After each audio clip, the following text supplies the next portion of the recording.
Sejam bem-vindos a mais este podcast, diretamente aqui dos estúdios TPcast. Eu sou o Cello, nosso canal Cello's Garage. Curte, comenta, compartilha. Hoje nós estamos aqui com uma resenha maravilhosa, com um convidado mais do que especial, que é o nosso amigo Zé Américo. Opa, ô Zé Cello, Américo, obrigado, viu, cara? Obrigado pelo convite aí. Porra, bicho, você é... E você sabe que as pessoas, quando vêm aqui, você tem que ter em mente que as pessoas te adoram. Porque eu passei 1h40 no trânsito vindo aqui, é saída de feriado o dia que a gente tá gravando, e não chega nunca.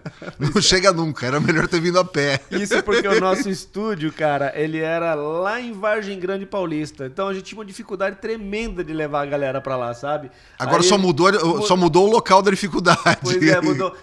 Nós viemos aqui pro Tamboré com essa esperança. Mas é chique. É chique. Aqui é tão chique que a hora que eu entrei no estacionamento, meu carro paga meia, meu. Aqui é chique pra caramba, sério, meu, muito bom.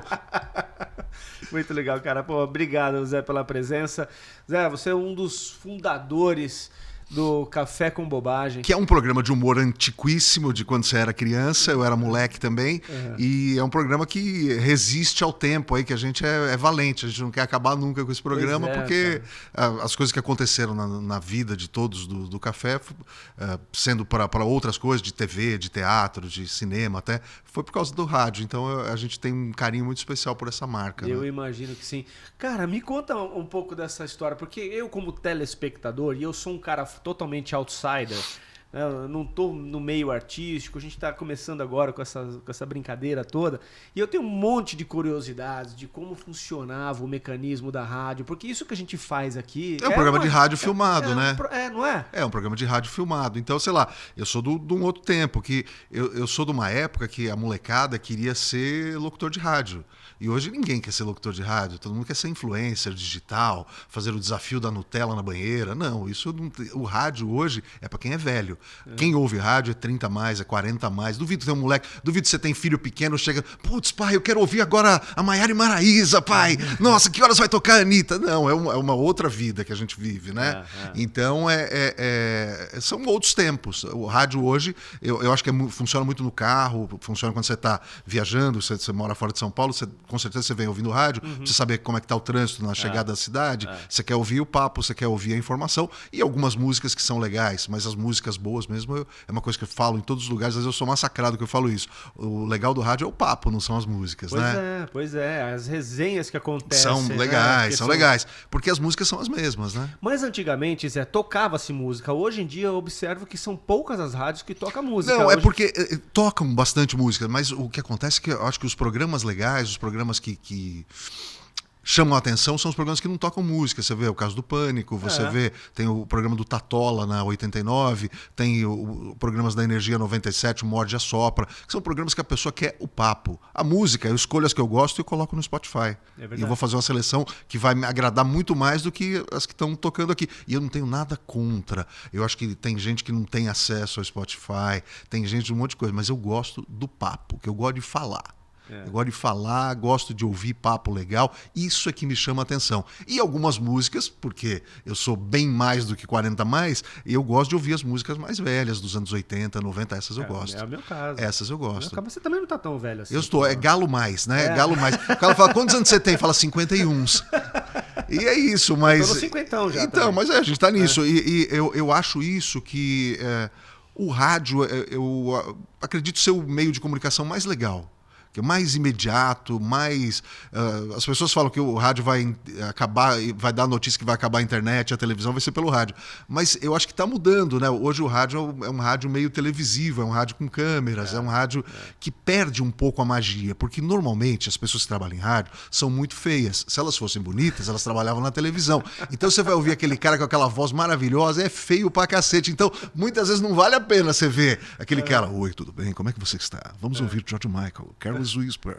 E o cara é feio pra cacete. Então era melhor você achar que o cara era o Brad Pitt. E a câmera ferrou esse cara. Então tem gente que nasceu para trabalhar só no rádio. E agora o rádio tá se modernizando. Pode crer. Eu fico imaginando, cara, vocês também na rádio, como vocês não mostravam o rosto naquela época, vocês podiam falar absurdo porque ninguém te reconhecia na rua, Exatamente, né? Mas aí a gente começou a fazer sucesso e a gente ia a muitos programas de TV. Aí você não podia falar tantos absurdos, mas o mundo naquela época dos anos 80 e 90 era muito menos bunda mole, porque hoje tudo que você fala, não pode. Nossa, ele fez uma piada de gordo, ele é gordo, mas ele não pode falar dos gordos. Ele não pode falar de gay, ele não pode falar do negro. Então o mundo está muito bunda mole. Tudo chateia alguém. Tudo incomoda alguém. Se um brasileiro arrumar a cura do câncer de graça, vão falar, porra, mas o cara é palmeirense, hein? Agora que o cara vem com essa. Então nada agrada. Então hoje na internet existem os especialistas em tudo. A pessoa é especialista em qualquer assunto. Ela é palestrante em qualquer área. Então isso é muito chato. Pode crer. E você estava falando, eu estava aqui pensando na questão do... como vocês faziam essas piadas? Eu fico pensando também... Era um outro mundo. O Costinha, o que seria do Costinha hoje em dia? Preso. O que seria do... né? Preso, todos esses caras presos. Cancelado totalmente. A bichinha, acabou. Acabava o show, aí chegava a polícia, parava. Não dá mais.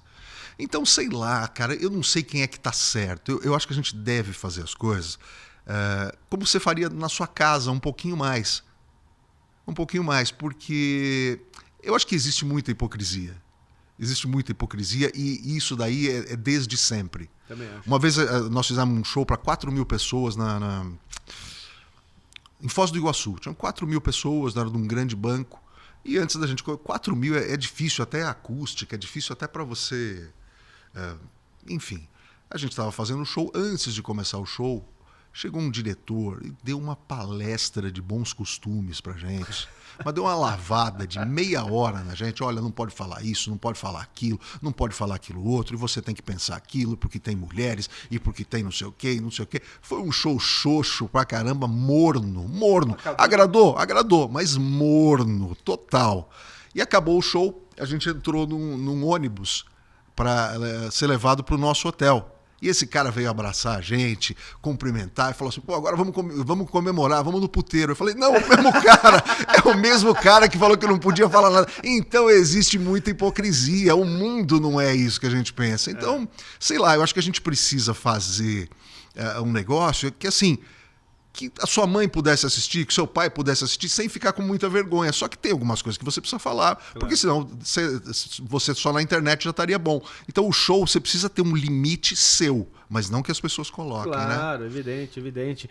Ô Zé, e quando você reuniu com a turma, com os 5 caras, né, inicialmente? Na verdade eram 3, né? Eram 3? Porque, na verdade, desde moleque eu queria trabalhar em rádio. E existia um programa na Band, na Rádio Bandeirantes, AM, que chamava-se Show de Rádio. Era um programa que ia depois do esporte. Então acabava um jogo do Corinthians e Palmeiras e existia o Estevan San Girardi, e esse programa ele tinha vários personagens. Então tinha o personagem do Corinthians, o personagem do Palmeiras, o personagem do São Paulo, e era muito legal de ouvir. Era um programa que já vinha da Rádio Jovem Pan, fazia muito sucesso no AM, que nem está acabando o AM, né? O Rádio AM está acabando, a banda AM está acabando. E eu tinha um sonho de trabalhar nesse programa, e eu ia sempre para fazer teste. E eu era moleque, eu era muito metido a achar que eu imitava um monte de gente. E eu imitava umas coisas juvenis que eles não tinham.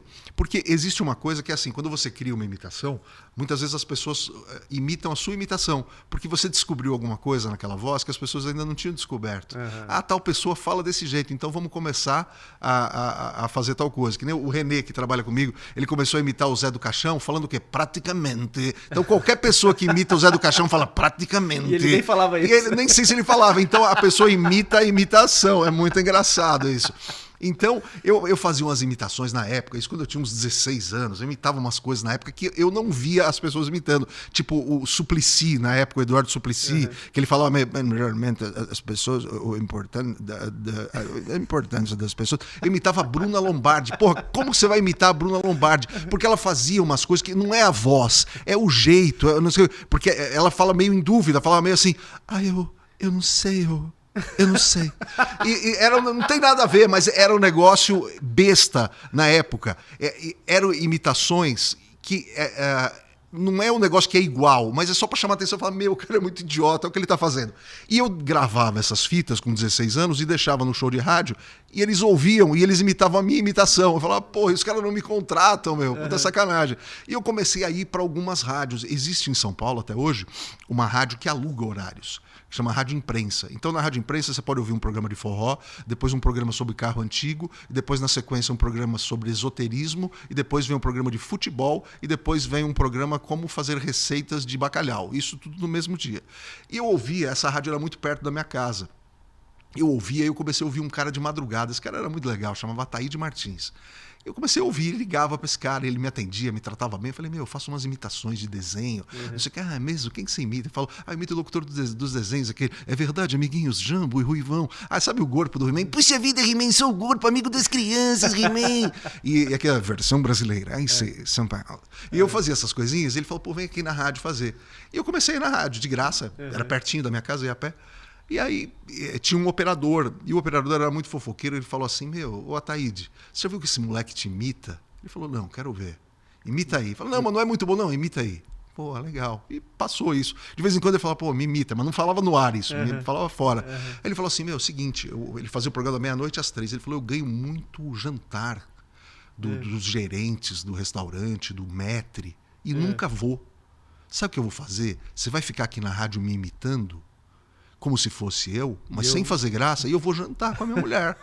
E eu vou trazer algum jantar para você. Falei, beleza. Então eu ficava numa rádio que eu não era contratado, fazendo um personagem que não era eu, tocando músicas que eu escolhia, fazendo um programa, como se fosse outra pessoa, e ele voltava e ele trazia estrogonofe de camarão, pata de cabrito, sei lá do quê, um monte de pratos legais, uns restaurantes muito chiques, e era o meu pagamento. E aí acabava 3 horas da manhã esse programa. E o cara que entrava na sequência falava assim, você não gosta de mim? Eu falei, por quê? Não, você vai embora, você nunca fica no meu programa. Eu falei, não, que eu preciso viver, dormir, fazer algumas coisas, 3 horas da manhã.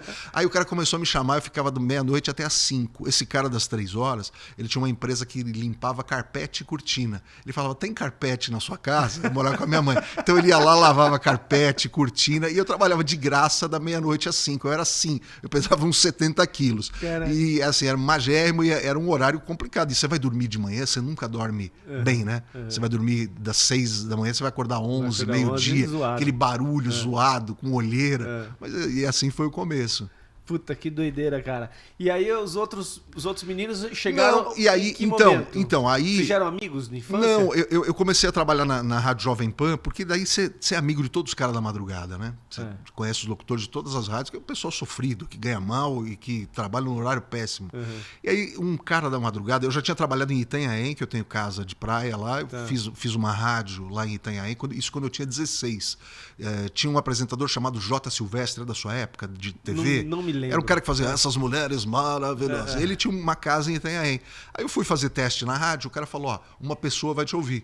E esse cara me ouviu, fazendo essas imitações de porcaria minha, e falou assim, não, contrata esse menino. E eu fazia um programa em Itanhaém. Isso tudo simultaneamente, fazendo 10 coisas ao mesmo tempo. Esse programa eu ganhava grana. Só que a grana era para ir de ônibus Breda até Itanhaém, comer um sanduíche e tomar uma coca. Se eu comesse outro sanduíche, eu voltava a pé. Cansei de pegar o Bredão, viu? O Bredaço para Itanhaém, lindo, né? Para em Mongaguá. E assim, e aí eu trabalhava nessa rádio, e aí esse cara da Jovem Pan sabia que eu fazia as imitações, a gente era bem amigo. Era aqueles ouvintes caça-prêmio, né? Que ganham a camiseta da Rádio Cidade, o boné da Jovem Pan, não sei o quê. Esse cara falou, estão precisando aqui na Pan de um cara para fazer umas imitações, para gravar umas chamadas. Você faz? Eu falei, que imitações são? Ele me passou na época as imitações que eu fazia, eu fui lá e fiz. Como? De graça. Acabou, gravei um monte de imitação, que eram as imitações da época, dos anos 80 lá. E aí, que era essas coisas que todo mundo faz, Gil Gomes, Afanásio Jazade, os apresentadores da época, Paulo Francis, Eli Correia. O Eli Correia, você sabe que é o único apresentador do rádio que ele interpreta a hora certa. Você já viu isso? Não. Porque como você fala a hora certa? Você fala assim, 11h40. O Eli Correia fala às 11h39, 11h39, 11h39. É muito legal. O cara interpreta a hora certa. Ele é demais, o Eli Correia. O Eli Correia, uma vez eu tava ouvindo, o AM pega mal, né? Você fica aquele...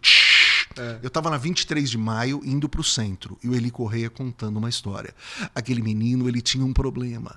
Ele tinha um cheiro ruim em suas mãos, ele, um menino aciado, ele tomava banho todos os dias, passava perfume, passava cremes. Ele tinha um cheiro ruim em suas mãos. Ele foi a mais de 10 médicos, e finalmente, depois de anos, ele descobriu o problema em suas mãos. Eu entrei no túnel e até hoje eu não sei o que o cara tinha nas mãos. Eu já liguei pro Eli Correia, falando, Eli, pelo amor de Deus, o que esse moleque tinha nas mãos? Eu não lembro, são milhares de cartas. Milhares de cartas. Às 11h41, 11h41, 11h41. Eu adoro Eli Correia. E aí, a gente se juntou, eu trabalhando nesse negócio da Jovem Pan, fiz um monte de coisa de graça, e o meu pagamento foi, uma pessoa chegou para mim e falou, olha, aqui tem uma sala de prêmios, você vai entrar sozinho, eu tô aqui na porta, você vai pegar um de cada coisa que você quiser. Mas é um, tá? Então tinha um boné, uma camiseta, um moletom, um LP, um relógio. Saí com 3 sacolas de coisa, juro. E para mim eu era o cara. Sim. 16, 17 anos, falei, eu sou o cara. Chegar no meu bairro, tudo da Jovem Pan. Sabe? Ser vestido de Jovem Pan, ninguém tinha tudo isso que eu tinha. Falei, pra mim acabou. E aí no outro dia, tô lá me exibindo com as minhas coisas lá no meu prédio. Me liga um locutor da Pan, e aí, Zé, você não vai vir? Eu falo, como vir? Não, os caras gostaram de você, vem aqui que nós vamos gravar mais coisas. E comecei a ir todo dia, sem ganhar nada. Ah, vamos descer, vamos comer um sanduíche lá, a gente paga. Era isso, meu trampo. Aí eu comecei a gravar coisas. E aí me perguntaram lá, o dono da Pan, o Tutinha, falou, você conhece alguém que escreva bem? Eu falei, o Pardini. Porque o Pardini estava no show de rádio, esse programa que eu ia pedir emprego e eles roubavam minhas imitações. E aí eu chamei o Pardini. Só que ele falava, olha, eu queria que escrevesse sobre tais coisas, tais coisas, umas coisas muito loucas, e eu ia anotando tudo, que nem o teu caderno. E aí eu falei tudo isso pro Pardini. E o Pardini começou a falar coisas que eles não gostaram. Só que quando ele começou a falar as coisas que eu anotei, ele virou o rei. Falou, nossa, então imagina uma loja de carros engraçada, isso é muito bom, e não sei o quê. Nossa, imagina um shopping das pessoas loucas, isso é maravilhoso. E aí contrataram eu, o Pardini e mais um cara que é o Beto Saad, que está até hoje, que eu levei ele também para o rádio, que ele era amigo dos meus primos.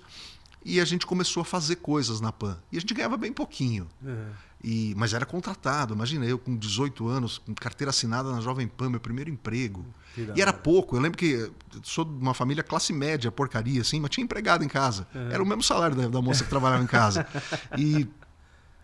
Mas era muito legal, porque através da Pan, que até hoje eu acho que é a rádio mais chique que tem em São Paulo, a rádio classe A de São Paulo, onde as pessoas formadoras de opinião ouvem, a gente acabou fazendo os eventos mais legais. Tinha eventos que a gente não tinha roupa para ir, sabe? Era um negócio muito chique. Quando as pessoas ainda não tinham carros importados, a gente ia na festa com donos de Ferrari, de Porsche, que é um negócio assim, parece que nós estamos falando de outro mundo, de uma outra dimensão, mas existiam essas pessoas. E a gente ia fazer a festa na casa dessas pessoas e a gente não sabia nem como se comportar. Falava, olha o carro que os caras têm. A gente só tinha visto isso em revista. Era antes do Collor abrir importações, né? Sim. Então você ia na casa de um cara que tinha uma Ferrari, todo mundo olhando como se fosse uma coisa do outro mundo. O cara com uma Porsche, aquelas pequenininhas. Você fala, caramba, olha, Porsche Carreira, olha que sensacional. E a gente na festa, na casa dessas pessoas, fazendo o nosso showzinho. E era muito legal. E às vezes, num showzinho desse, a gente ganhava muito mais do que um salário de um mês todo na rádio. Que para os caras isso era, sei lá, como se fosse uma caixinha de um restaurante que ele iria dar. E a gente começou a frequentar uns lugares muito, mas muito legais. Isso foi o quê? 80 A gente começou em 86, até 88, 89 a gente ficou na Pan, e depois a gente foi para Band. A gente trabalhou em todas as rádios, né? A gente trabalhou na Pan, na Band, na Transamérica, nas rádios legais, na Nova. A gente trabalhou em muitas rádios boas aqui em São Paulo. Depois... E o Café com Bobagem sempre passou, é uma marca de vocês. É uma marca da gente, minha, do Pardini e do Ivan, e depois foram entrando agregados que chega a ter 6 pessoas o Café com Bobagem hoje, que são bem melhor que nós. Eu já me lembro mais do Café com Bobagem na época da Transamérica. Que a gente ainda, como você disse, escutava música e eles sempre tesouravam música. Mas era gostoso ouvir porque você estava ouvindo a música, mas você sabia que já a gente ia falar algum absurdo. Essa era a dinâmica do programa. Era do caralho. Você não estava lá para ouvir a música, nossa, olha que legal. Não, o que esses bestas vão falar? Era isso. Era do caralho, era do caralho. Como é que vocês faziam tudo de improviso, Zé? Ou não? Não. Muita coisa de improviso, mas muita coisa escrita também. Muita coisa para ter uma linha de começo, meio e fim. Mesmo que você fale assim, ó, você vai começar aqui e o fim tem que ser isso aqui. Mas você tem que saber qual que é o fim. Tá. Porque muitas vezes quando você escreve uma coisa, você tem que começar pelo fim. O fim é o mais legal. Como é que você vai sair disso que você está falando? Tem que ter um final legal. Porque é difícil você escrever merda, Sim. né? Mas o Pardini é doente. Quando você vai escrever um negócio que é mais sério, um texto formal, você senta, você vai ali, pá, você escreve. Agora, para escrever merda é difícil, cara. É que o Pardini, eu acho que é um dos maiores gênios que existem. Eu já escrevi coisas legais, o Ivan escreve muito bem, mas o Pardini, ele é um gênio, que é um cara que escreve em quantidade, né? Um cara que escreve merdas a granel. E a gente trabalhou também com uma mulher que era inteligentíssima, que é até hoje, que é a Rosana Herman, que é muito inteligente. Ela já trabalhou em todos os programas de TV, ela é a pessoa das ideias, ela é tipo um gênio, ela é física nuclear, é um gênio. Então a gente trabalhou com muita gente boa. Então depois que você sai daí, tipo assim, você trabalhar na PAN no começo, é a mesma coisa de, sei lá, você jogar no Real Madrid. Depois, puta, você não quer jogar no Taquaritinga, né? É verdade. Então, assim, a gente foi muito mal acostumado e no até começo. Hoje, né? Até hoje a PAN abafou um pouco das outras rádios, né, cara? A PAN, ela tem um negócio dela lá. A PAN é uma rádio diferente, faz para um público diferente. E eu trabalhei em ótimas rádios também, tá? Trabalhei com pessoas muito inteligentes e trabalhei com pessoas também que vieram da PAN. Eu fui para a Band com um cara que foi locutor da PAN, o Joca. E ele me chamou porque ele me conhecia da Jovem Pan. Então eu trabalhei com ele lá e a partir daí a gente fez um nome legal do Café com Bobagem e trabalhou em rádios muito legais com pessoas muito inteligentes. Trabalhei numa rádio na Transcontinental, fiquei 12 anos numa rádio que é familiar, com os caras que manjam muito de rádio também, é bem... Rádio local. Não, a Transcontinental, ela é em Mogi das Cruzes, mas ela é a rádio, hoje ela é a rádio número 3 em São Paulo. Ela é uma rádio popular, uma rádio que toca samba, não sei o que, mas é uma rádio super bem feita. E trabalhei na Band agora, que é uma rádio também muito bem feita, está 10 anos em primeiro lugar. Então, assim, as rádios populares são bem feitas. Assim, eu só discordo, assim, que eu gosto do papo, eu não gosto muito da música, seja ela qual for, eu gosto de conversar. Da resenha. Eu gosto da resenha, exatamente. O cara que tem, o cara que tem que estar do outro lado, o cara que está escutando ali, ele tem que achar graça de alguma coisa, né? Eu Senão, acho. Não, penso isso. E as merdas, caras, que vocês aprontavam? Porque vocês eram um bando de moleque, 18, 19 anos de idade, com um microfone na mão. A gente poderia ser preso por muita coisa que a gente já falou. Muita coisa. E o rádio Mais exemplos pra nós aí. Não, mas assim, o rádio é uma coisa que, mesmo que você faz um programa de humor, ele passa credibilidade. Até hoje o rádio é o veículo de comunicação que mais tem credibilidade. Então, por exemplo, o Pardini, que é um louco de hospício. Aliás, você precisa trazer o Pardini aqui também, cara. Olha, pensa bem. O Pardini, ele escreveu um negócio... Eu sou fã de vocês, cara. Você lembra quando tinha aquele negócio dos loteamentos? Tinha negócio? Sei. Venha para Momentum. Momento. Puta, exato. Você ganhava até no posto de gasolina. Exato. Então. O Pardini pegou um locutor amigo da gente, que é o Sérgio Roberto. O Sérgio Roberto foi apresentador do Jornal Nacional. O cara tem uma voz linda pra caramba. E o Pardini chegou, o Sérgio era muito nosso amigo, ele tinha uma produtora. O Pardini falou, Sérgio, você pode gravar um negócio aqui pra gente? Ele falou, claro que eu posso. O Pardini inventou um condomínio que não existia. Caralho. E colocou isso na rádio. E as pessoas ligavam enlouquecidas para saber onde era aquilo. Porque a Momento, na época, anunciava pra caramba. E o Pardini, legal os nomes, o Pardini, que era um negócio meio assim, venha para Aquamares Paradise. Aquamares Paradise. Ele ponto, quadras de tênis, piscina artificial. A pessoa fala, pô, aonde? E assim... a partir de 12 de R$ 99. Falava, porra, mas como que isso vai custar? Piscinas aquecidas com raia. Mas custa R$ 99 por mês. Como pode? Onde é? Ele não falava. E as pessoas, Aquamares Paradise, em breve. E o Pardini tem essas coisas dele, que é dele isso. E, ele chegou um dia para um locutor que era nosso amigo na Jovem Pan, ele falou, você viu que agora tem esses relógios na Avenida Paulista que dão a hora e a temperatura. É muito legal isso. Você sabia que chama Jack Filmex? Pô, como? Não, porque é uma empresa que se chama Jack Filmex e agora eles vão anunciar. Então, pô, é legal a gente falar isso. E o cara começou a falar na Avenida Paulista, nos Jack Filmex da Paulista, 10h23. Pô, os caras falam, você é retardado, você é louco. Não, o Pardini que falou, você vai acreditar nas coisas que o Pardini fala, o que é Jack Filmex. Então o Pardini ele tem essas coisas, essas brincadeiras. Pô, um dia o Pardini entrou na Transamérica, ele saiu e, pô, tá um sol pra caramba. A gente tá dentro, você não sabe o que tá acontecendo. O Pardini voltou todo molhado. Eu falei, porra, Pardini, o que aconteceu? Ele falou, um dilúvio aí fora. Pô, eu abri o microfone e falei assim, caramba, olha, cuidado, você que tá aqui na região e tal, tá chovendo muito. Pô, me liga, a diretora da você tá louco? Puta sol aqui. O Pardini jogou um balde d'água nele pra mentir. Puta merda. Então o Pardini é completamente louco, cara. E essa resenha entre vocês, cara, agora a hora que eu desligava o telefone... É a mesma. Mas vocês não falam, porra, Pardini, cara, você me fudeu. Não, claro, mas o tempo todo. Eu já contei essa história em alguns lugares. Eu também sou que nem você, gosto bastante de carro. Na época, começou a ter carro importado, eu comprei uma BMW. Pô, suado pra comprar uma BMW, caro pra caramba. Eu comprei uma alemã. Nossa, novona, bonita pra caramba. Teto solar, e não sei, pô, ninguém tinha. Era pouca gente que tinha BMW. Aí eu falei, porra, Pardini, troquei de carro. Falou, você comprou uma BMW? Eu falei, comprei. Ele falou, nunca vi. Eu falei, pô, vai lá olhar, pega a chave. Pô, e ele foi. Eu sempre operei a rádio. Então eu tô lá tocando música, falando com as pessoas, tal, não sei o quê. E o Pardini demorando 10, 15, 20 minutos. Eu falei, pô, eu tô falando sozinho aqui, é ruim. Ele falou, pô, desculpa, é que o carro é muito legal, ele tem muita coisa, parabéns, ficamos brincando e tal. Isso era de manhã, nosso programa era de manhã, o carro tava no estacionamento. À tarde, a gente ficava até o final da tarde. Pô, e a Transamérica era numa rua meio com uma subida, assim. Cara, eu fui sair, a traseira do carro tava raspando no chão. Tava tendo uma obra, os caras pegaram entulhos de uma caçamba, tipo uns 200, 300 quilos, e jogaram dentro do meu carro, no primeiro dia, meu. Puta no primeiro dia. Pariu, eu saí de lá e fui para um posto de gasolina, junto com os caras. A gente tirou tudo. Teve que aspirar, estragou o carpete. Tá de brincadeira. Mas os caras não têm limite. Eu acho que na hora eu fiquei muito bravo, mas hoje eu acho graça, porque é muita sacanagem. Sabe quando você sai, o carro vai...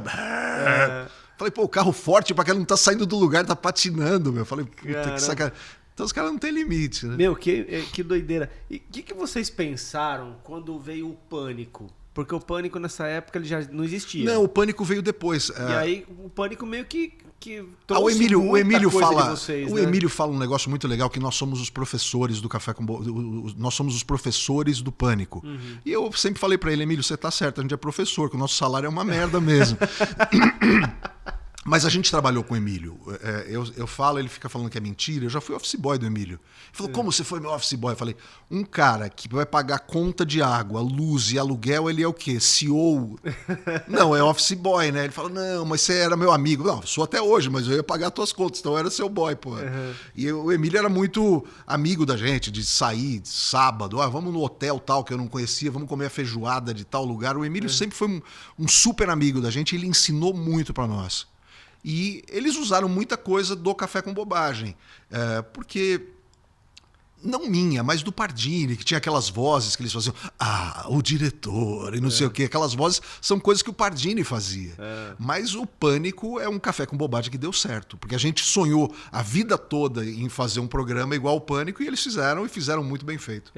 Porque quando a gente começou a ver o Pânico na televisão, principalmente, que eles faziam aquelas maluquices, né, os jornalistas que iam pra rua pra zoar com todo mundo, a gente via muito de vocês. Sim, ali, né? Mas eles imprimiram o jeito deles e eles fizeram. E foi muito legal. Mas olha, não pense que a gente não tentou fazer. A gente tentou muito, a gente bateu na trave. O que você acha que pegou pra não ter virado, cara? Eu não sei. Talvez eles tenham... O Tutinha e o Emílio são os caras que fazem as coisas acontecer muito mais do que nós. E eu acho que faltou isso, e talvez por a gente estar contratado no SBT, teve um monte de percalços, mas a gente tentou muito, quando o Pânico saiu da Rede TV, a gente foi chamado para ir para o lugar dele, fizemos várias reuniões com o dono da Rede TV, e aí um dia eu falei na reunião, olha, mas se por um acaso der certo, o cara jogou os papéis no chão, falou, como dá por um acaso? Você está falando com o dono de um canal de televisão? Nunca mais falou com a gente. Então, assim, eu não acredito em nada, em ninguém, nada eu acredito. Então, A gente já teve para ir várias vezes, a gente saiu do SBT, foi para Band para fazer um programa que não ficou do jeito que a gente queria. Então, assim, eu acho que tem coisas que a gente tem que se conformar. Tem coisas que são para acontecer e tem coisas que não são para acontecer e pronto, é simples assim. Senão você sofre muito, que tem coisas que não acontecem e não dependem de você. Não é? Você fez tudo certo. Uma coisa, pô, você driblou 3 caras e passou pro Memphis Depay, ele chutou fora, mas a culpa não é sua, você passou a bola pro cara, ele que não fez. Então tem coisas que não são dá, assim. Não dá pra pontuar, né, o que tá de errado, o que não tá, é um momento, uma circunstância. E você não pode fazer isso, porque senão você sofre. É verdade. Senão você fica mal, você fala, pô, eu poderia ter feito, a gente poderia ter feito tanta coisa, enfim. Ô Zé, essa sua facilidade de imitação, como é que... Cara, eu tenho facilidade média. É de moleque. Tem imitadores 1000 vezes melhor do que eu. Tem um cara que trabalha no café, o Robson Bailarino, você precisa trazer ele. Ele é o melhor do Brasil. O Robson Bailarino trabalhou no Ratinho. Trabalha no Ratinho. Trabalha até hoje. O Robson Bailarino é o melhor imitador do Brasil. Ele passava trote de Raul Gil na produção do Raul Gil. As pessoas... Mas ele faz igual, assim, das pessoas falarem, ô, seu Raul, beleza com o senhor e tal, não sei o quê. Então, assim, ele faz umas imitações iguais. Tem um monte de imitador bom, mas igual o Robson, não. Porque o Robson é bom em 100 imitações. Você fala, como assim, Robson? É absurdo. O Enio, que trabalha comigo, que faz dublagem do Rick Mori, também imita bem pra caramba. O René, que é o pequenininho do Café com Bobagem. Ele era meu vizinho, amigo do meu irmão, começou a trabalhar com a gente. Ele imita o Carlos Alberto de passar trote pras pessoas do elenco. Caralho. Igual, ele passa quando o Carlos Alberto tá no camarim, ele passa e fala, vamos gravar, sai todo mundo para gravar, achando que é o Carlos Alberto, que é muito igual. Então tem umas pessoas que eles chutam muito bem de imitação, tem gente que acerta umas no ângulo. E assim. sempre teve, né, imitadores, né, cara? É uma coisa que nunca sai de moda. Tem uns meninos novos que estão chegando agora aí que tá imitando os caras influenciadores, entendeu? Sim. Que tá pegando os caras que estão hypados aí. Sim. Cariani. Eu esqueci o nome daquele rapaz. É o Igor Guedes. Esse cara é meu amigo. Esse cara é meu amigão. Menino jovem, né? Isso, é do Rio de Janeiro. Esse cara é muito bom, ele é professor de educação física, ele é excelente. Mas não é só esses caras que ele imita um monte de cara bom, viu? Eu já gravei com ele no meu podcast, ele é um cara sensacional, eu sou amigo dele faz tempo. Pois é, cara, tem uma molecada que tá vindo aí com esse novo talento, né? Tem. E a turminha de jovem não tá muito acostumada com isso, né? Porque a gente teve um gap da comédia durante, sei lá, vamos pegar aí nos últimos 10 anos, a comédia, ela deu uma brochada, né, cara? Ficou careta. Eu acho que é talvez justamente por esses caras que querem lacrar muito, né? Essas pessoas muito... e disso a gente não pode falar. Começou muito um negócio na comédia que eu acho chato, que é assim, você vai fazer um stand-up, daí tem umas regras, olha, não pode ser personagem, não pode ter imitação, não pode... Eu acho o seguinte, quando você está fazendo um show de comédia, você tem uma regra só que você não tem que seguir, que eu acho que você não pode ser sem graça.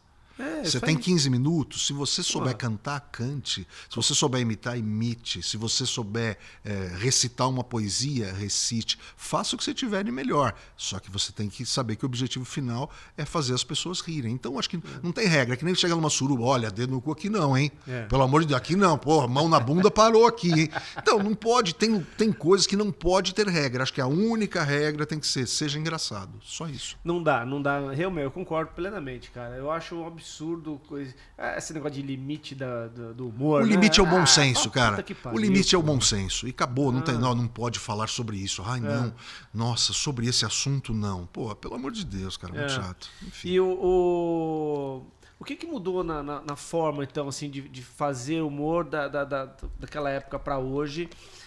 O patrulhamento total de tudo que você faz, principalmente quando você está mais exposto, as pessoas sempre vão criticar você de alguma forma, e tomar cuidado. A gente tem hoje que tomar um grande cuidado. Tem assuntos hoje que, se você falar de política, de qualquer coisa, você está ferrado. Você vai ter 50% contra. Exatamente. Você vai ter 50% contra. Não tem o 50% que você está falando, fazendo a piada, não tem bom humor, né, cara? De chegar e falar assim, pô, tá que engraçado isso daí. Igual a história do Bolsonaro aí, que ele falou popcorn lá, pô, imagina, é demais. É demais. É demais. É muito bom, mas e assim, tem metade que acha graça e tem metade que quer matar ele. Então, porra, eu não sei. Eu acho política muito chato. Eu pensei nessa eleição. Não gosto do Lula, não gosto do Bolsonaro, e tinha 2 candidatas para votar. Uma chamava Soraya, que é o nome da minha ex-mulher, que já mandou em mim, não quis mais, e a outra chamava Simone, que é o nome da minha atual mulher. Então não tenho em quem votar, cara. Votar é anular, votar em branco. E aí eu falei, pô, tô ferrado. Então, assim, as pessoas levam muito esse negócio, parece coisa de futebol, né? Um é Corinthians, outro é Palmeiras. A gente precisa se matar, um tem que ser contra. Gente. Mas uma hora acaba, cara. Se Deus quiser. Não tem como. Eu só penso uma coisa, posso estar errado e ser muito infantil no meu comentário. A pessoa que vai ser política, a gente tem que pensar o seguinte: tem um cara que é médico e ele vai ser prefeito. Um médico bom ganha 100 mil. Um prefeito vai ganhar 20. Será que é um bom negócio para ele? Não. Seja médico, continue ganhando 100. Só se você tiver uma outra ideia de como pegar esses outros 80 para completar os 100 que você ganhava. Eu penso sempre dessa forma. Se o cara é um profissional bom na área dele, fique na área dele. Não vá se meter com isso, pelo amor de Deus. Ô Zé, como é que você conheceu o Tiririca e como é que você entrou no lance O Tiririca é meu amigão. Sempre foi? Não, o Tiririca gravava a praça e ele era muito meu amigo. E às vezes ele não gostava das piadas que tinham para ele fazer. Então, e a gente tava sempre almoçando junto, tava sempre, no hotel junto, fazendo algum evento junto, e ele sempre falava assim: ô Gigante, você é um cara legal, eu gosto de você, sabe? Essa piada, essa é ruim, essa é uma das piores piadas que me deram até hoje. Fala uma aí. Eu falo, eu não sei contar piada. Então, chegou um português, e não sei, eu sou péssimo nisso aí. Só que eu sei falar umas coisas que às vezes tem graça. Eu chegava pra ele e falava uma ou outra coisinha que ô Gigante, essa é boa, eu gostei. Como é que é? Fala aí de novo. Tá bom. Aí ele entra: Gigante, o que é mesmo? Fala tal coisa. Tá bom, deixa comigo. Só que eu falava um negocinho assim, e ele deixava desse tamanho, e era muito melhor do jeito que ele falava. Era bom pra caramba. E aí, ele sempre me pedia coisa, porque a gente estava sempre almoçando junto, estava sempre não sei o que, às vezes ele não gostava, às vezes ele gostava, pedia para trocar um negócio, e a gente estava sempre junto. Passou o tempo, ele foi pra Record, perdemos o contato um pouco, ele morava no Rio uma época. Aí um dia ele me liga e fala assim: Gigante, você não acredita, cara, você é candidato a deputado. Eu falei: porra, que louco, meu. Só que eu gravei uns negócios e odiaram. Você não quer me ajudar? Eu falei: vou dar uma pensada. Ele: pensa rápido, a gravação é amanhã. Aí eu falei: eu vou, né, pensar uns negócios. Aí eu fui, escrito na caneta, assim, cheguei lá na gravação e falei umas 3, 4 coisas, gostaram. E quanto eu ganhei, nada. Meu amigo me pediu um favor: vamos almoçar, Gigante, vamos almoçar. E você... Pode pedir 2 sobremesas, que você me ajudou muito. Aí, beleza, acabou. Aí os caras me ligam e falam: não, eles gostaram, eles querem refazer essas coisas que você fez com mais produção. Você topa, vê quanto é. Pô, eu não sabia nem cobrar. Quer dizer, eu sabia, eles que não sabiam me pagar. Aí fui e comecei a fazer com ele. A gente juntou umas pessoas, e do próprio café, o Ivan e tal, e a gente fez um monte de coisas legais que ficaram fazendo sucesso. Só que o Tiririca mesmo, ele estava tão desacreditado, ele mesmo, que na eleição de 2010 ele falou assim: eu vou fazer uma pizza, um queijo na minha casa, eu queria que vocês viessem, porque vocês me ajudaram pra caramba, a gente trabalhou muito, a gente gravou demais, eu queria muito que vocês viessem. Falei: pô, obrigado, eu vou. Aí acabou o negócio. Ele falou: pô, legal, vou viajar, vou pra Fortaleza, eu acho que eu vou ter uns 5, 10 mil votos. Eu falei: deixa eu te falar, não vai ser isso não, porque eu gravava um programa no SBT na época, e eu parei a gravação, e deu um problema lá, técnico, e fiquei com 300 pessoas no auditório. Falei: gente, vocês sabem que domingo vai ter eleição? Sabemos. Vocês já sabem quem vocês vão votar? Mas perguntei, tipo, para governador, para prefeito, juro, todo mundo falou Tiririca. Eu falei: ixi, ferrou. E porque a gente tinha encomendado uma pesquisa com as coisas que a gente gravou, e algumas pessoas falaram mal: isso é ridículo, é um desrespeito ao povo brasileiro, e não sei o que lá. Isso, 1%. E 90% achou graça, falou: é ridículo demais, isso é muito idiota. Olha o que o cara está perguntando, o que faz um deputado federal, eu não sei, vota em mim que eu te conto. Pior que tá, não fica... essas frasezinhas que vocês bolaram. Isso. Aí Pô, legal. E eu falei, olha... Pior que tá não fica. O pior que tá não fica é de um amigão meu, não é minha, mas eu ajudei a escolher. E aí é de um cara muito legal, gravou com a gente, puta, muito tempo. Aí, isso foi na sexta-feira à noite. No sábado, eu não vi, no domingo foi a eleição. Acabou a votação e ele foi para Fortaleza. E demorou o voo dele e tal. A hora que ele chegou em Fortaleza, ele teve 1.353.000 votos, que foi a segunda maior votação para deputado federal. Acho que só perdeu para o Enéas. Chama Peter, o cara que fez a frase, Peter Lucas. E aí ele ficou abismado. Ele falou, não me conformo. Não acredito. Não me conformo. E aí foi, as pessoas metendo o pau, porque precisa meter o pau. E essa época eu comecei a fazer coisas com ele, meteram o pau em mim também. Olha, só porque você ajudou ele a ter 1.300.000 votos, você vai trabalhar com ele? E é exatamente isso, era trabalhar. Porque o Tiririca não pode ir em nenhum lugar, porque ele causa transtorno onde ele vai. Não é normal. Não é normal, porque as pessoas veem nele, tipo, o cara, o melhor amigo. Então, por exemplo, você vai na Câmara dos Deputados, tem um restaurante, tem 15 garçons. Ficam 14 servindo Tiririca e um servindo 500 pessoas. Então, assim, é um negócio absurdo. E ele sabe o nome de todo mundo, ele faz brincadeira com todo mundo gosta, quer ser zoado por ele. É uma coisa dele, é uma empatia, é uma coisa dele. E, ao mesmo tempo, ele é um cara super sério quando tem um negócio de trabalho. Mas ele só ajudou os circenses. É a mesma coisa. Um deputado é advogado, ele vai pensar também na classe dele, que é dos advogados. E ele fez algumas coisas que eu achei muito legal. Tipo, são os problemas que a gente nem imagina, né, que existam. É um problema menor. Menor para você, para ele não. Então, o cara tem um circo. Então, o cara tá aqui em Manaus e ele vai para o Rio de Janeiro. E aí, tá com a família dele. O moleque dele vai estudar onde? Ele fez uma lei que a pessoa tem que arrumar a escola no mesmo dia, no mesmo lugar. Fez negócio para ter água e luz no circo. Ele pensou muito nesses caras de circo, mas ele ajudou, ele mandava, eu quando fui assessor dele, na época no começo, me pediram dinheiro em tal cidade. Você pode ir lá olhar? Ver como que é o hospital, ver o que precisa, mas não pergunta para ninguém, me fala o que você acha. E a gente fazia todas essas coisas, viajava muito. O Tiririca vai receber um prêmio em tal cidade. Ele vai? Não. Vai você no lugar dele. Mas por que ele não vai? Porque ele não falta.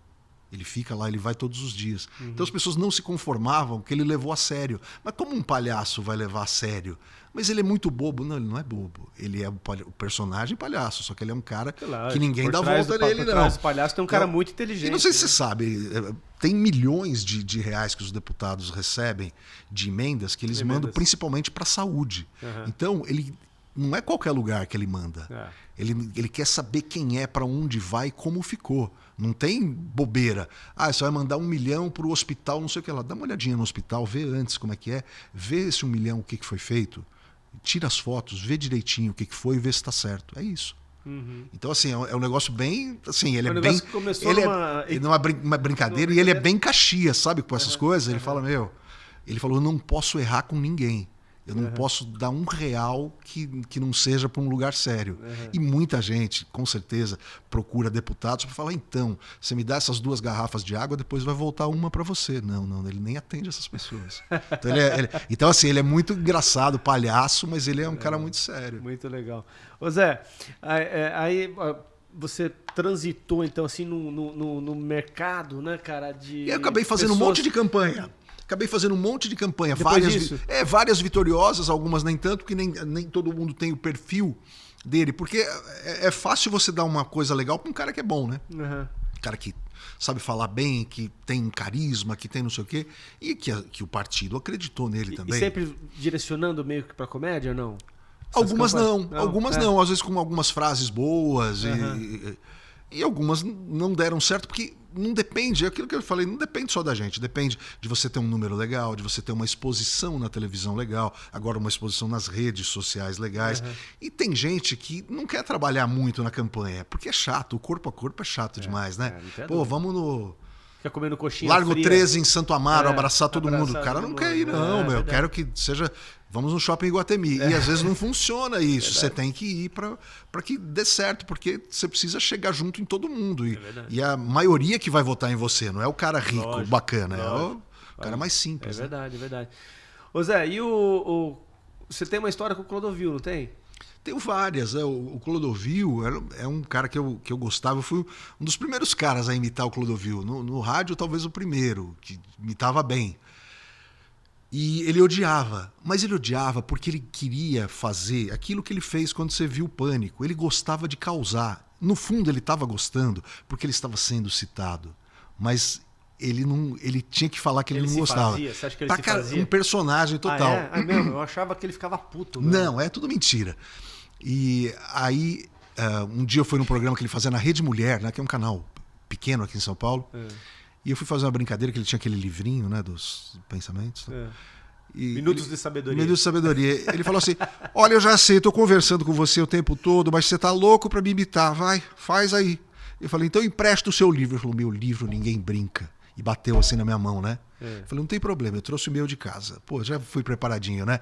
E eu fiz as peças. Ele riu na hora, ele achou graça. E sempre me chamavam, porque era boa essa imitação na época.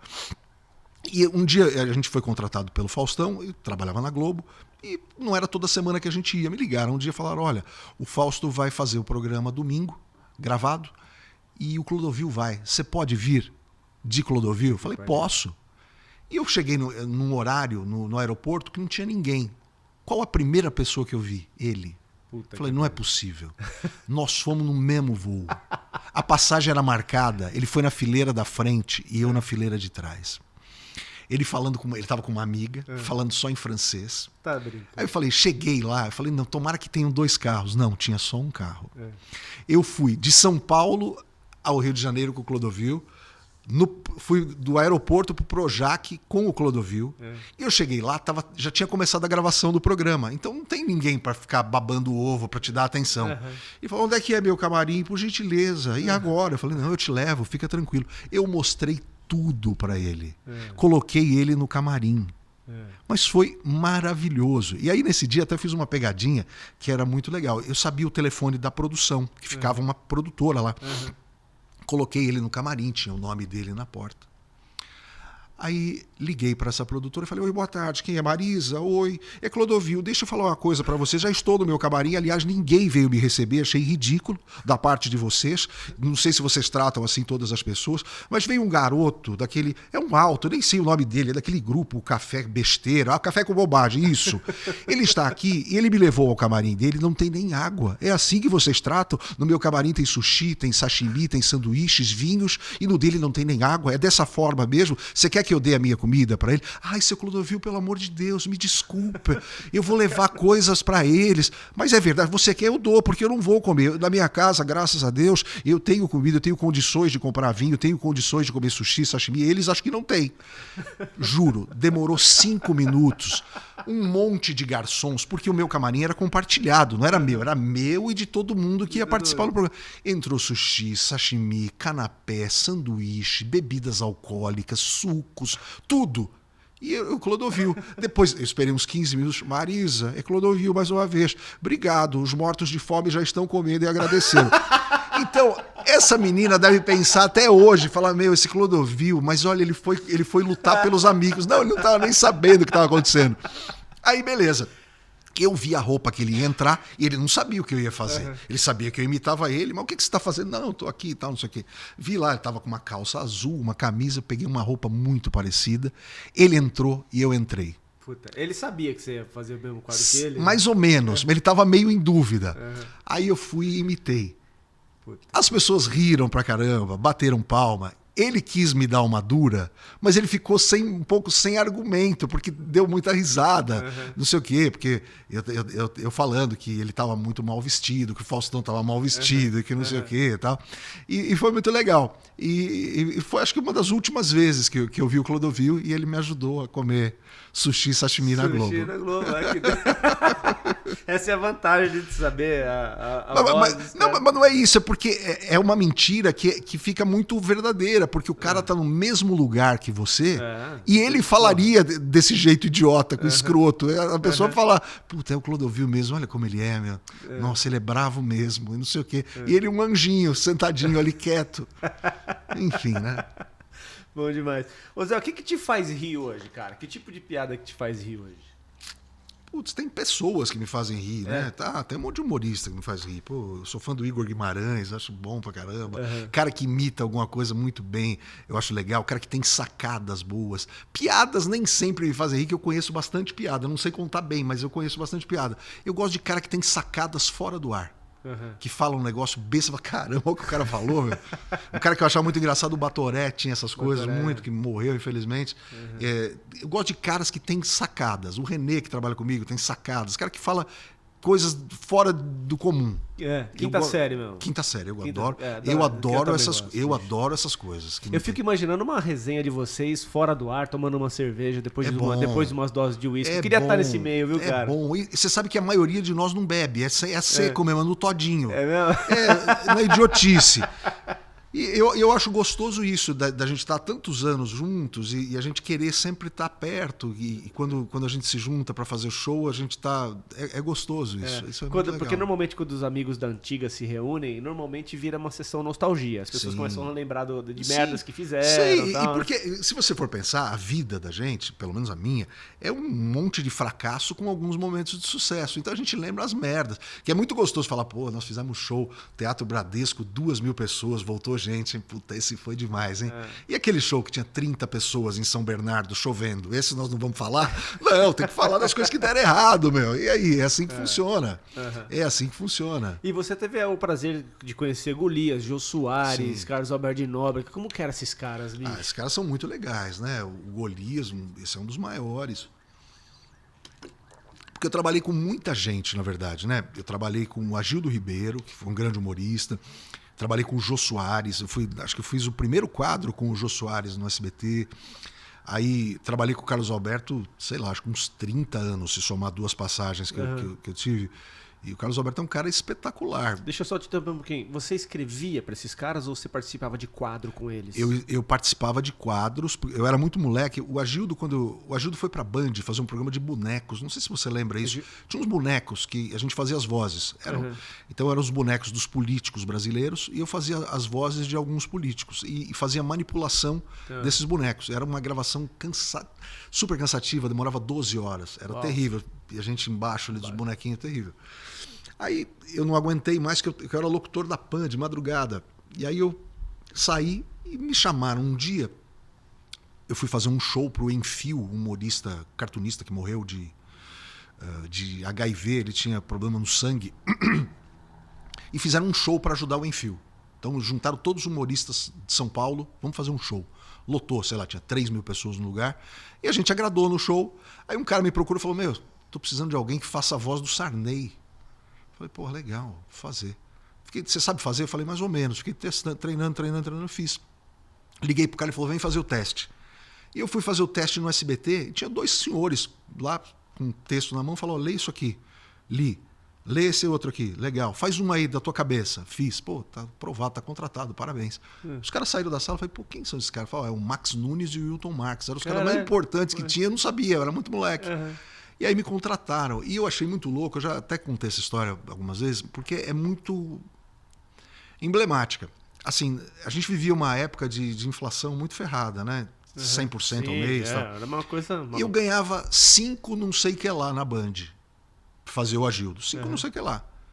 Aí, na hora de falar a grana, eu falei assim, a menina falou, quanto você ganha? Eu falei, eu ganho 10 não sei que lá. Porque eu falei, se ela falar 5 não sei que lá, tá bom, é o que eu ganho, tá tudo bem. Ela falou, não, aqui não dá. Eu falei, ixi, ferrou. Ela falou, aqui o salário é 40 não sei que lá. Eu falei, oi? Como 40 não sei que lá? E aí ela começou a falar que nem dá um mute. Eu falei, caramba, eu vou trocar de carro, vou viajar. Só pensando, era muita grana pro moleque. E aí eu comecei a trabalhar no Jô. E fiquei no Jô, ele ficou 1 ano e pouco fazendo o programa de comédia dele. Depois ele passou pro Jô 11h30, que eu fui talvez um dos primeiros convidados do Jô 11h30. O programa começou em outubro, eu fui entrevistado em dezembro. Que legal, cara. E o Jô ficou meu amigo. E a partir daí, eu comecei a fazer a praça. Eu já fazia a praça esporadicamente. Tinha uns quadros que, às vezes, o Carlos Alberto estava no banco, vinha uma menina com um telefone sem fio, que não existia nem celular, e falava, Carlos Alberto, telefone. E aí ele falava com umas personalidades que eu imitava. É o Pelé, é o Silvio Santos, não sei o quê, é o Faustão, não sei o quê. Era eu que fazendo. E aí a gente começou a fazer quadros aparecendo. E uma época, nós estávamos fazendo muito sucesso no teatro, o Café com Bobagem. Mas nós ficamos um ano em cartaz lotado. E aí o Carlos Alberto falou, vou contratar vocês. E ele contratou e nós ficamos, essa primeira passagem, acho que 8 anos. A gente foi para Globo, ficou 2 anos no Faustão e voltou para a praça e a gente ficou mais de 20 anos. Então assim, o Carlos Alberto é um cara, esse é o cara. Esse é o cara mais legal que tem. Esse é o cara mais gente fina que existe. Acessível. Acessível, totalmente. Você sabe que às vezes a gente encontra algumas celebridades, às vezes, assim, pessoas conhecidas em alguns restaurantes que a gente frequenta, ou festas que a gente vai. Bom Prato, na Praça da República. Pois você encontra esses caras tudo lá. E aí, cara, você... Com medo de abordar, às vezes, né? Porque dá um... Mas alguns você tem que ter medo mesmo, viu? Dá medo de você perder o encanto do cara. Porque se o cara te maltrata, se o cara te... Já aconteceu, eu não vou só falar com quem, mas já aconteceu comigo, com várias pessoas, caras que eu idolatrava, eu não quero ver nem pintado de ouro. Aí você fala, eu prefiro ficar com a obra do cara. Não, mas o Carlos Alberto é o cara mais legal. O cara mais legal. E ele é muito verdadeiro. Se ele tiver de mau humor, ele vai falar. Se ele tiver com um problema, ele vai falar. Saco, pô.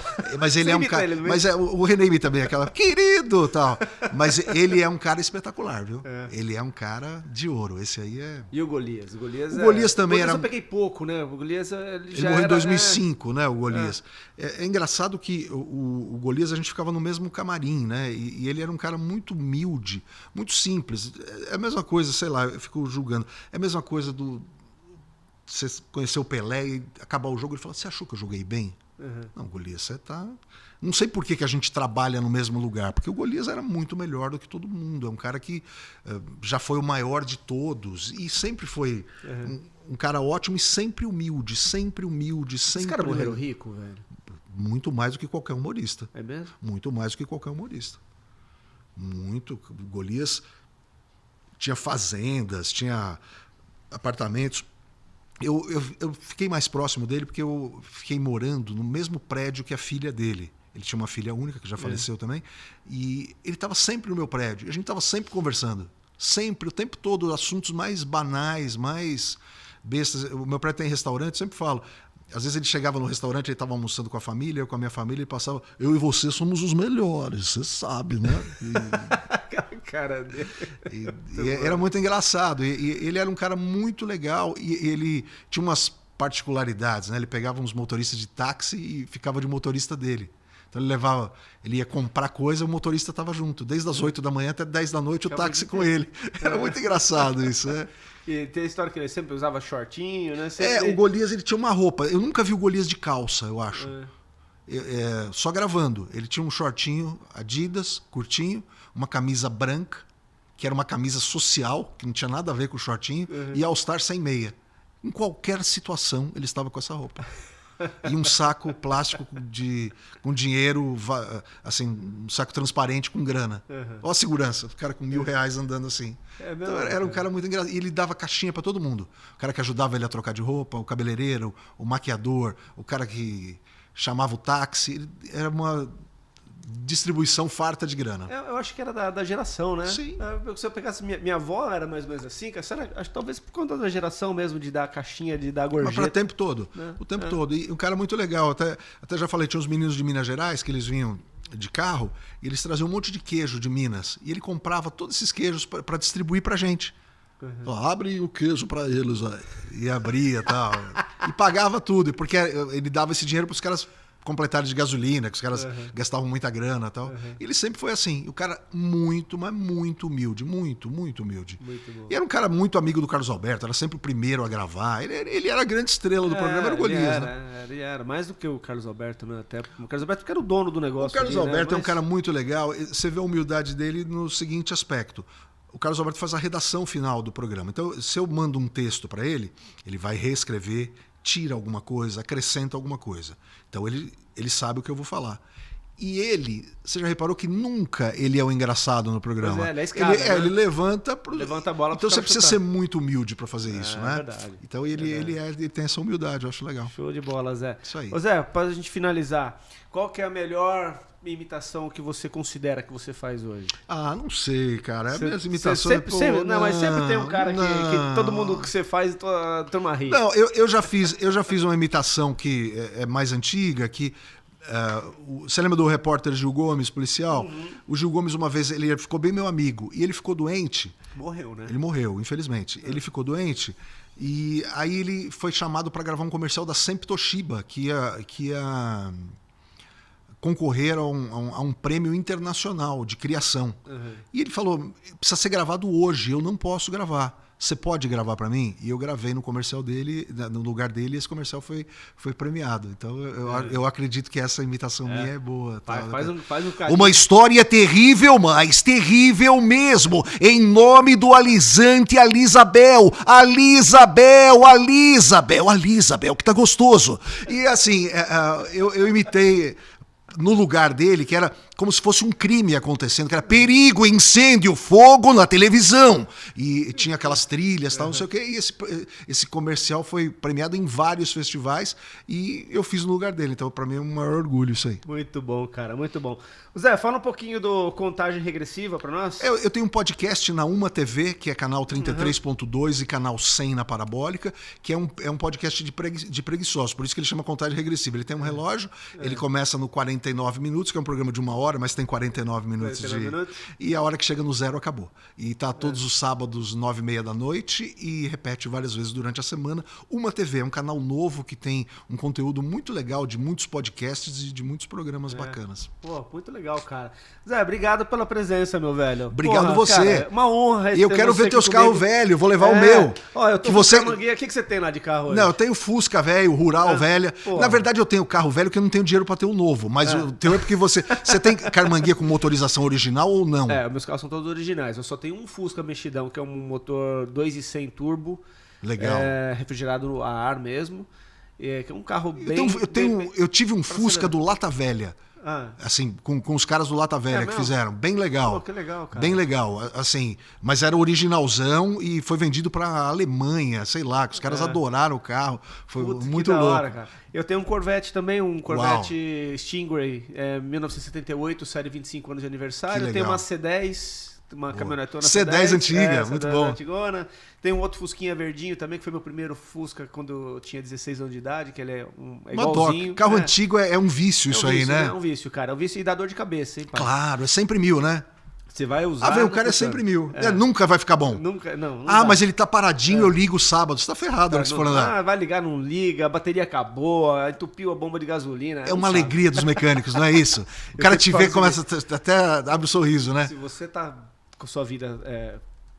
depressão, ansiedade, compra um carro velho. Compra um carro velho que você vai resolver todos os problemas. Eu tenho uma boa dica também, máquina de fliperama antiga, que eu tenho várias. Sempre, você nunca vai ligar, ela vai estar boa. É normal. Cara, tá convidado para ir lá na garagem do Vou, com o maior prazer. Conhecer, nós estamos lá em Itu. Vou com o maior prazer. Mas já aproveita para passear aqui. Vou sim, obrigado. Show, Zé. Obrigadão pela presença. Pessoal, então estamos ficando por aqui com mais esse podcast maravilhoso aqui com o Zé. Siga as redes sociais do Zé. É Zé Américo TV, fácil. Zé Américo TV. Segue lá nas redes sociais dele. E lembrando que esse podcast teve oferecimento de Pablo Bernard. Acesse o site pablobernard.com.br, Instagram Pablo Bernard Oficial e também aqui da Qualijet que nos apoia no nosso TPcast Studio. Valeu, um grande abraço a todos. Espero que tenham gostado do vídeo. Até o próximo.